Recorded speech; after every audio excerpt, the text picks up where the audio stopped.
Hello and welcome back to a very chilly magical man cave at the moment because the heating's been off for a couple of days and it's flipping freezing outside. Now in today's video I'm going to be showing you a project that I've been working on for about 4 years and it's finally finished today, which I know it's taken a long time. So why has it taken so long? Mainly because I've only had the magical man cave for 2 years of those 4 years, but also I've been putting it off. It all relies on a Raspberry Pi, which if you don't know what a Raspberry Pi is, you'll think of one of these things, and that's not what I'm talking about at all. I'm talking about one of these things, which looks more like a computer because it is. So a Raspberry Pi is essentially a computer on a single board. If you know that already, let's cut into some of the more interesting stuff.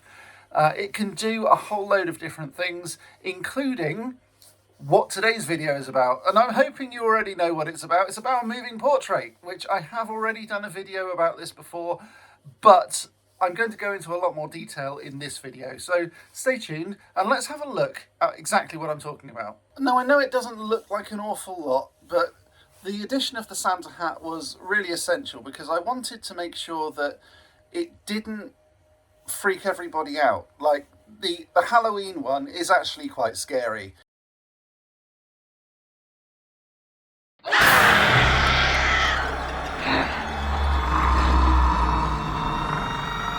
And it made kids cry when they came into the man cave and that sort of stuff, which they don't normally do, but when they do, I didn't want to freak anybody out, so I wanted it to be a lot more friendly, so wearing a Santa hat seemed like a good idea at the time.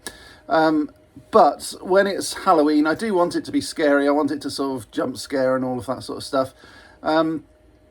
But it took a long time to get the right Santa hat in the right way. So I'm going to show you some of the things that I've done in order to get the Santa hat right, because that's actually developed using AI and I had to get the prompt right. So let's go over and find out exactly what I did to get the prompt right to generate the hat in the right way.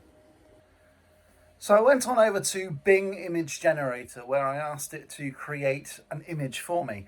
First thing I needed to do was to match it in with the oil painting aesthetic. So I said, I want an oil painting. That wasn't going to work, so I needed to specify a bit more detail. Now I needed it isolated so I could cut it out in Photoshop, so I wanted it isolated on black. I also wanted it the right shape. I didn't just want it sort of a Santa hat thrown on a table or something like that, so I needed it on a shape. Now I initially thought of Santa's head, and then I thought, well, he's got all these wiry hairs that would be very difficult in Photoshop to remove. So I thought if I put it on a black shiny ball, then it should be fairly easy to cut that out in Photoshop. So that's what I did. I said an oil painting of a Santa hat on a black shiny ball isolated on black, and it came up with these images. I think the top right hand image is perfect for this, so I cut it out. I then exported it as a transparent PNG and I imported it into Adobe Premiere. Then I matched it onto the head of the woman and I tweaked it a little bit using keyframes just to make sure that it would sort of bounce and move properly rather than just looking like a sticker that's been stuck on the monitor, because otherwise I could have just done it that way. Okay, so there it is. I've just loaded up the portrait on the wall there and it just starts up, and you could see that the logo was this way round rather than the other way, rotated, and the same with the Raspberry Pi logo. Now, when it loads up, what it does is it runs through a subroutine on the Raspberry Pi, which I've programmed myself. And this is what's one of the things that's taken such a long period of time to get started. And you can see the mouse there and it loads up the background and all of that sort of stuff. This is just literally the startup routine. But there we go. That's what it will look like once it's fully loaded. And there is the woman wearing the Christmas Santa hat. Now, I know it's a bit late for the Santa hat, but it's taken a long time to animate it so that the hat actually tracks her head as she moves. Now, the next bit isn't strictly speaking necessary, but what I wanted to make sure was that whenever I turn on the portrait using my voice, it would turn on automatically. I didn't have to use a keyboard or a mouse or log in or anything like that. I just literally wanted the video to run. And the best, quickest and easiest way of doing that is to automate it. So I used the Raspberry Pi with a subroutine that I wrote myself. That sounds complicated, and actually it was fairly complicated to get everything set up initially. But I used ChatGPT to actually help me to do it. I said, you know, how do I do this?